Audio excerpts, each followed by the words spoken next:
శ్రీమాత్రే నమ. జయ గురు దత్తాత్రేయ నమ. ఈ వీడియోలో మనం సింహరాశి వారికి మార్చి 9వ తారీఖు నుంచి 15వ తారీఖు మధ్యలో జరగబోయే ఫలితాలు పరిశీలించినప్పుడు మరి ఈ రాశి వారికి అనుకూలంగా ఉన్నటువంటి గ్రహం కుజగ్రహం.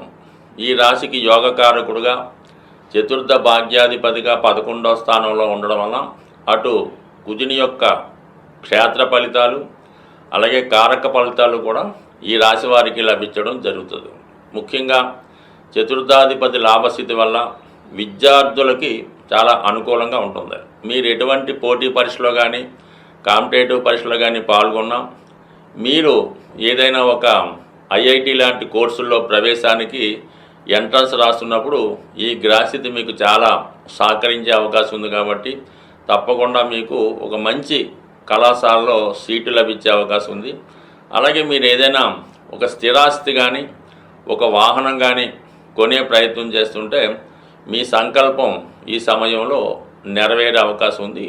దీనికి ఆర్థిక పరంగా మీ మదర్ కానీ లేదంటే మీరు ఒక చోట ఉన్నటువంటి స్థిరాస్తిని అమ్మి వేరే చోట కొత్తగా స్థిరాస్తి కొనుక్కోవడానికి కూడా ఈ గ్రహస్థితి చాలా వరకు సహకరిస్తుంది.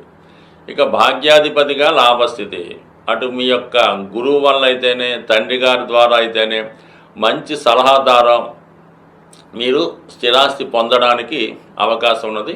లేదంటే చాలా కాలంగా పంచుకోకుండా ఉమ్మడిగా ఉన్నటువంటి ఆస్తి మీ పేరు మీదకి ఈ సమయంలో మారడానికి కూడా ఈ కుజుడు లాభస్థాన స్థితిలో ఉండడం సహకరిస్తుంది. దానికి మీ అన్నదమ్ములు కానీ మీ మిత్రులు కానీ సంపూర్ణంగా సహకరిస్తారు. అలాగే మీరు ఏదైనా ఒక పోటీ పరీక్షలో కానీ ఇంటర్వ్యూలో కానీ ఉద్యోగ ప్రయత్నం చేస్తుంటే ఇది మీకు లభించే అవకాశం ఉంది. ఇంకా ముఖ్యంగా ఏంటంటే ఈ దశమ స్థానంలో ఉన్నటువంటి గురువు అష్టమ స్థానంలో ఉన్నటువంటి శుక్రుడితో పరివర్తన చెందడం జరిగింది. ఈ పరివర్తన కారణంగా ఏమవుద్దంటే మీరు ఏదైనా గృహం మారడం కానీ ప్లేస్ మారడం కానీ లేదంటే ఉద్యోగం మారడానికి ఇది అనుకూలంగా ఉంటుంది. పైపెచ్చి ఏంటంటే ఈ శుక్రుడు స్వక్షేత్రంలో దశమంలోకి రావడం వల్ల మీకు హోదాతో పాటు గౌరవం పెరుగుతుంది. అలాగే సౌకర్యాలు కూడా పెరుగుతూ ఉంటాయి. ఈ పరివర్తన ఉన్నప్పుడు ఈ డబుల్ బెనిఫిట్ మాట. అంటే ఒక రాశిలో శుక్రుడు గురువు ఉంటే ఎటువంటి ఫలితం ఇస్తుందో అటువంటి ఫలితం మీకు ఈ సమయంలో రావడం వల్ల ముఖ్యంగా ఇది స్త్రీలకు చాలా అనుకూలిస్తుంది. స్త్రీలకు ఎప్పుడు కూడా శుక్రుడు ఎంత బలంగా ఉండి శుభగ్రహాలతో కలిసి ఉంటే వారికి అంత ప్రతిభ పెరుగుతుంది.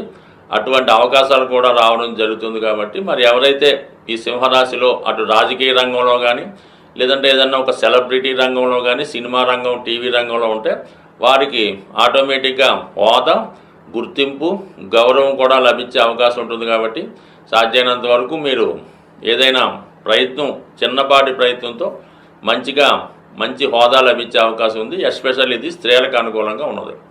ఇక సప్తమ స్థానంలో శని ప్లస్ రవి గ్రహాల సంచారం ఎప్పుడైతే రాశ్యాధిపతి శని భగవానుడితో కలిసి ఉంటాడో ఇది కేవలం ప్రభుత్వ ఉద్యోగం ప్రయత్నం చేస్తున్న వాళ్ళకి ప్రభుత్వంలో హోదా కోరుకునే వారికి అనుకూలంగానే ఉంటుంది.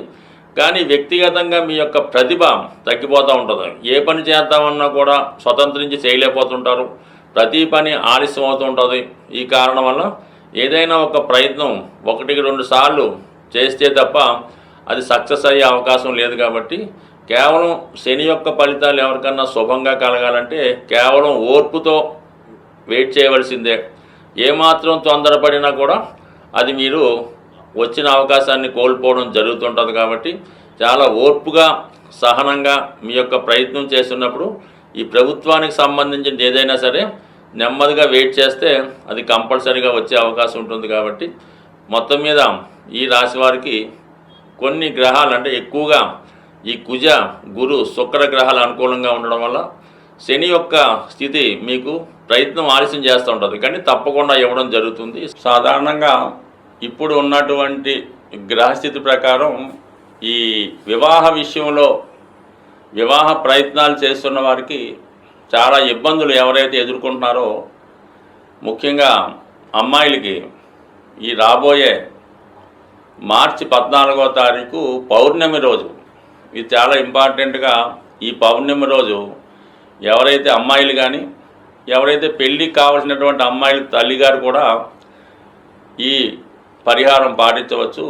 ఆ రోజు అమ్మవారి ఆలయంలో లేదంటే మీ గృహంలో అయినా పర్వాలేదు, చక్కగా పాయసం అంటే కొత్త బియ్యంతో ఆవు పాలతో పాయసం తయారు చేసి అమ్మవారికి నివేదన చేయడం వల్ల ఆ ప్రసాదాన్ని కనీసం ఒక 2-3 ముత్తైదువుల కన్నా ప్రసాదంగా పెట్టడం వల్ల, మరియు ఆ పౌర్ణమి రోజు సాయంకాలం పూట చక్కగా లలితా సహస్రనామాన్ని పారాయణ చేయడం వల్ల అమ్మాయిలకి వివాహం తొందరగా జరిగే అవకాశం ఉంటుంది. అలాగే చాలా వరకు ఈ గృహంలో ఆగ్నేయ భాగంలో, అంటే మీరు అద్దెకున్నా లేదంటే సొంత గృహమైనా ఆగ్నేయ భాగంలో దోషం ఉన్నప్పుడు, అంటే నూతులు కానీ గోతులు కానీ టాయిలెట్స్ కానీ సరిగ్గా మెయింటైన్ చేయనప్పుడు, మరి ఈ ఆగ్నేయ దోష ప్రభావం వల్ల మీ కుటుంబంలో ఉన్నటువంటి స్త్రీలకి అనారోగ్య సమస్యలు, యజమానురాలకి అలాగే అమ్మాయిలకి వివాహ సంబంధాలు కుదరకపోవడం, కుదిరిన పెళ్ళైనా ఏదో కారణం వల్ల పుట్టింట్లోనే స్థిర నివాసం ఏర్పరచుకునే విధంగా ఈ ఆగ్నేయ దోషం ఇబ్బంది పెడుతుంటుంది. కాబట్టి మరి అది కూడా వీలైతే సరి చేసుకుంటే మరి మీ కుటుంబంలో అమ్మాయిలకి వివాహం జరుగుతుంది. ఇక అబ్బాయిల విషయంలో వాళ్ళు ఏ పని చేయకుండా ఇంట్లోనే తిష్ట వేస్తూ మరి చదువు పూర్తయినా కూడా ఉద్యోగానికి వెళ్లకుండా ఉన్నవాళ్ళు మీ గృహంలో ఈశాన్య భాగంలో దోషం ఉందేమో గమనించండి. ఆ ఈశాన్య భాగంలో దోషం ఉన్నప్పుడు కామన్గా మీ మగపిల్లలు ఎందుకు పనికి రాకుండా, అంటే మంచి చదువు ఉంటుంది, మంచి బుద్ధిమంతులై ఉంటారు, కానీ ఉద్యోగ ప్రయత్నాలు చేయరు, వచ్చినా కూడా అవి సరిగ్గా నిర్వహించలేకపోతుంటారు. కాబట్టి ఈ ఈశాన్య దోషాన్ని సరి చేసుకోవడం వల్ల మీకు సంతానం మగపిల్లలు అభివృద్ధిలోకి వస్తారు. ఆగ్నేయ దోషాన్ని సరి చేసుకోవడం వల్ల అమ్మాయిల యొక్క సమస్య పరిష్కారం అయ్యే అవకాశం ఉంది. సాధ్యమైనంత వరకు ఇవి చూసుకుంటూ చిన్నపాటి రెమెడీలు చేసుకోవడం వల్ల కంపల్సరీగా మీకు ఈ వివాహంలో ఉన్నటువంటి సమస్యలు చాలా వరకు తొలగే అవకాశం ఉంది. అలాగే కామన్గా ఈ పౌర్ణమి రోజు సత్యనారాయణ స్వామి వ్రతం చేసుకున్న, లలితా అమ్మవారికి లలితా సహస్రనామం చదివి కుంకుమార్చన చేసుకున్న చాలా వరకు ఈ సమస్యలు మీకు సాల్వ్ అయ్యే అవకాశం ఉంటుంది. అంటే మిగతా రోజులు చేసిన పరిహారం కన్నా ఈ పౌర్ణమి రోజు చేసే పరిహారానికి ఎక్కువ ప్రతిఫలం ఉంటుంది. అలాగే దాని యొక్క ఫలితం కూడా తొందరగా రావడం జరుగుతుంది. స్వస్తి.